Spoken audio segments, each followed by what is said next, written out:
এই দুদিন 3 দিন হয়ে গেল, কি বুঝছেন আরামবাগের হাওয়া?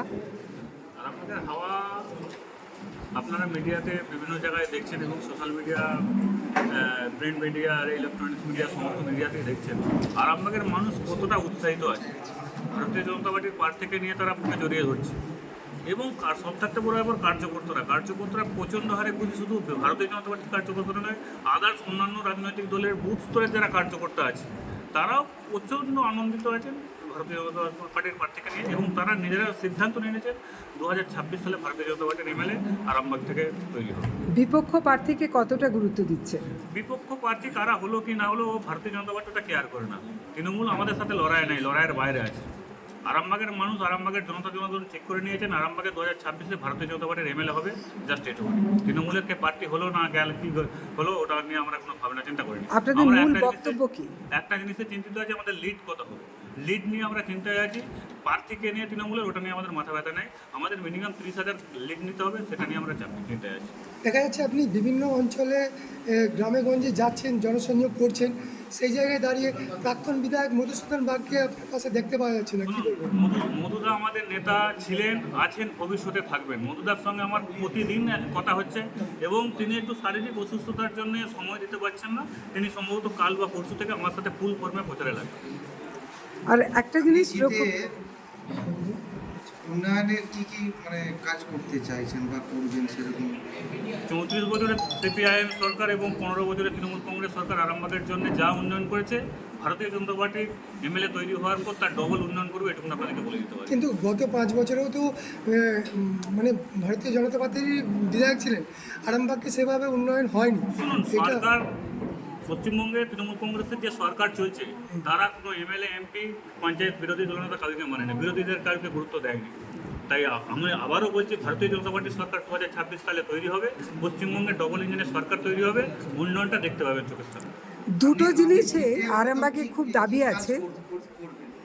আরামবাগে কাজ করার মতো অনেক কাজ আছে। আজকে সুপার স্পেশালিটি যে হসপিটাল আছে, এখানে একটা পেশেন্ট গেলে ঠিকঠাক বাঁচে নেই, মৃত্যুর মুখ থেকে তাকে কোনো রকমের যদি ঈশ্বরের কৃপায় বেঁচে যায় তাকে মৃত্যুর মুখ থেকে ফিরিয়ে আনতে হয়। সুপার স্পেশালিটির যে চিকিৎসা, এই চিকিৎসাকে আরও উন্নত করতে হবে। এটা হলো কালীপুরের ব্রিজ, দ্বারকেশ্বর নদীর উপর যে রামকৃষ্ণ সেতু, তার অবস্থা খুব সঙ্গীন, অথচ নতুন ব্রিজ হবার একটা লালিপপ দেখানো হয়েছে। ব্রিজ কিছুতেই হচ্ছে না। এটা কি আপনার কাছে ফার্স্ট প্রায়োরিটি থাকবে?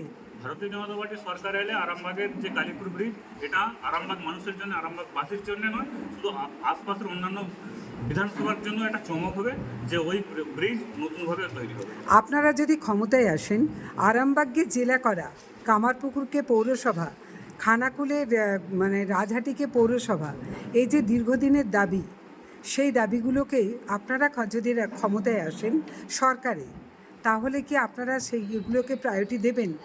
আপনি আপনার এলাকা থেকে অবশ্যই প্রায়োরিটি দেবো। আমি চাই সবসময় আমার যে এলাকা সেইটা একটা জেলায় পরিণত হোক, জেলা অফিস হোক, জেলা শাসকের কার্যালয় হোক। আমরা কেন সিঙ্গুরে যাবো, কেন আমরা কেন কামারকুণ্ডুতে যাবো, কেন আমরাও তো চাই আমাদের এসডিপিও অফিস, ডিএম অফিস এখানে হবে, আমাদের আরামবাগে হোক। এটা তো চাই, এটা শুধু ভারতীয় জনতা পার্টির কার্যকর্তা হিসাবে না, আরামবাগের সমস্ত মানুষ চায় যে আরামবাগ প্রশাসনিকভাবে জেলা।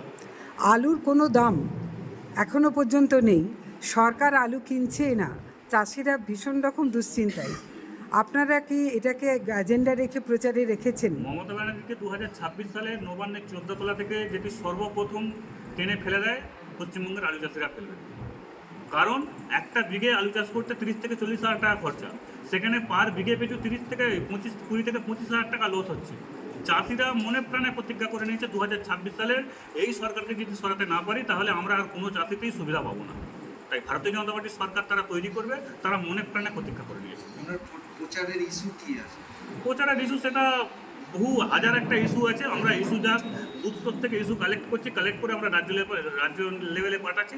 রাজ্য লেভেল থেকে যখন আমাদের ইস্তাহার এসে প্রকাশ করবে, সেই ইস্তাহার আপনারা সংকল্পপত্র আপনারা পেয়ে যাবেন। সাধারণ মানুষ জানতে পারবেন যে ভারতীয় জনতা পার্টি এই ইস্যু ভিত্তিক নিয়ে ইস্যু নিয়ে রাজনীতি করছে এবং আরামবাগে জয়ের জন্য আগাচ্ছে।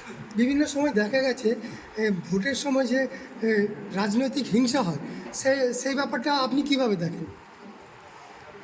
পশ্চিমবঙ্গে ভোট হবে, রাজনৈতিক হিংসা হবে না তৃণমূল সরকারের আমলে, সেটা আমরা মানতে পারবেন? আপনারাও মানতে পারবেন না, আমরাও মানতে পারবো। তৃণমূল সরকার যতদিন থাকবে পশ্চিমবঙ্গে রাজনৈতিক হিংসা হবে। আপনি অসমে চলে যান, অসমে ভোট হবে এর সঙ্গে। তামিলনাড়ুতে চলে যান, সেখানে তৃণমূল কংগ্রেসের সরকার নেই, সেখানে বিজেপি বিরোধী সরকার, সেখানে কিন্তু এত হিংসা মারামারি হয়নি। পশ্চিমবঙ্গে যত হিংসা মারামারি হচ্ছে শুধুমাত্র তৃণমূল কংগ্রেসের জন্য। তারা রাজনৈতিক দল হিসাবে এটা ক্যাডার বেস কোম্পানি করে নিয়েছে, কারণ এখানে টাকা মারার একটা কোম্পানির বিষয় আছে যার নাম তৃণমূল কংগ্রেস। তার জন্যই এত ভাগাভাগি, এত মারামারি, তার জন্যই এত অশান্তি। ছাপ্পা কতটা আটকাতে পারবেন? তৃণমূল কংগ্রেসকে ঘরে ঢুকিয়ে দেবো 2026 সালে, এটুকু আপনাকে বলে দিচ্ছি। আরামবাগ বিধানসভা প্রশাসন আরামবাগে তৃণমূল প্রার্থী মিতাবাগ যে অভিযোগ করছে যে বিজেপি কেন্দ্র বাহিনীকে নিয়ে কাজে লাগিয়ে ভোটে জিততেছে। বিহারে এসআইআর হওয়ার পর বিধানসভা ভোট হয়েছে, সেখানের বিরোধী দল ভেবেছিল সরকারে চলে আসবে, কিন্তু এমন রেজাল্ট হয়েছে বিরোধীদের মুখে খুনকালি পড়ে গেছে। পশ্চিমবঙ্গ এসআইআর কমপ্লিট হচ্ছে, এসআইআর এর পর পশ্চিমবঙ্গে ভোট হচ্ছে, এখানকার তৃণমূল কংগ্রেস যে স্বপ্নে উড়ে বেড়াচ্ছে, এমন অবস্থা হবে তৃণমূল কংগ্রেস দলটাকে খুঁজে পাওয়া যাবে না। 50টার নিচে আসন পাবে, আপনি মিলিয়ে নিন। তার জন্যই এত ভয়, কেন্দ্রীয় বাহিনীর ভয় দেখাচ্ছে।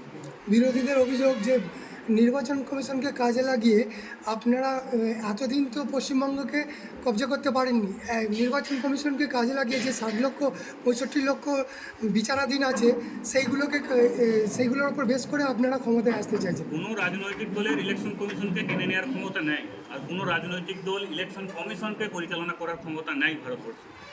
তৃণমূল কংগ্রেস সারা বছর ভুলভাল কথা বলে, সারা লাইফ ভুলভাল কথা বলে, ওরা সত্যি কথা কোনোদিন বলতে পারেনি।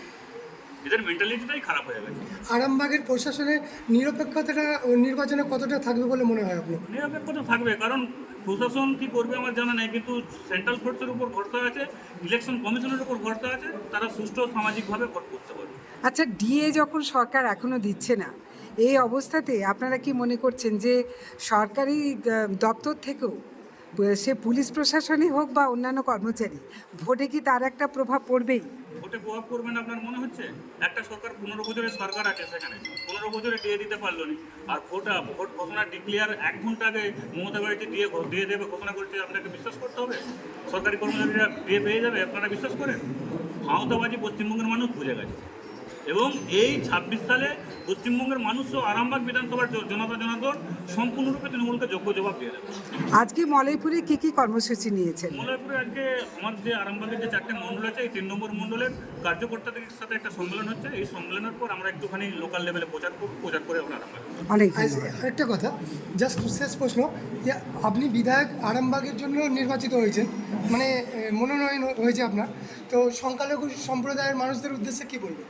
আপনি আমার সোশ্যাল মিডিয়াটা ফলো করুন, কী লেভেলের সংখ্যালঘু মানুষরা আমাকে জড়িয়ে আপ্যায়ন করছেন এবং আত্মীয়তা করছেন। আপনার সোশ্যাল মিডিয়া ফলো করলে বুঝতে পারবেন সংখ্যালঘু মানুষরা এসছেন একদম মনে প্রাণে, তারা খুশি যে না এতদিন ঠিক করেছে ঠিকঠাক ক্যান্ডিডেট। ধন্যবাদ।